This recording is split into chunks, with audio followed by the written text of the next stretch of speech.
Diteri iwak pancingan yang sedulur kidul kono. Aja kesel dadi wong apik ben nek enek sing duwe genti diwenehi. Mbah jenis iwak apa sing genah iki iwak sing uripe ning segara lan dipancing. Mula ngaranku iki jenenge iwak segara. Mbok menawa enek sing ngerti iki jenenge iwak apa, mbok aku dikandani cah iki jenenge iwak apa. Iki lanjut iwake tak resiki, tak umbah sik soalnya rada-rada lunyu kaya omongane kae. Lanjut tak bedeti boko siji tak ilangi teleke.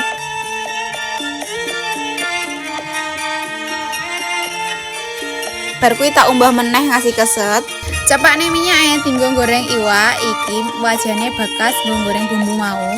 Aku wonge ra seneng nunggu, dadi karo nunggu iwake mateng tak sambi karo gawe bumbu jangane. Bumbu jangane gur tak ulek kasar. Lanjut iwake wis mateng, iki wis coklat-coklat ngene iki terus diangkat. Iwake wis mateng kabeh, iki bumbune wis tak ulek. Lanjut aku ameh meres klopo dinggo gawe santen. Lanjut bumbu-bumbune digongso, aku nganggone wajan bekas goreng iwak mau. Dadi bekas dinggo. Lah wong yo masake yo gur padha wae lho, cah. Yo timbang ngasah-asah meneh ngono lho.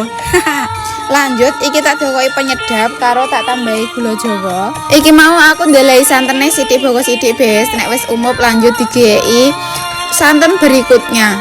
Bar kuwi ngene iki diaduk-aduk terus santene ben ora pecah. Lanjut koreksi rasa, tapi cek panas ah. Mbuh piye sik tak balanane meneh rasane kaya piye. Wis pas. Lanjut diaduk-aduk meneh ben santene iki ra ambyar. Yen santene wis mateng, gari bintang utamane dilebokne. Rasa suwe-suwe terus dipantani kompore, takut nanti ikannya ambyar. Nah, iki jangan iwak pancingan segara wis ready, bes. Monggo maem rumiyin nggih.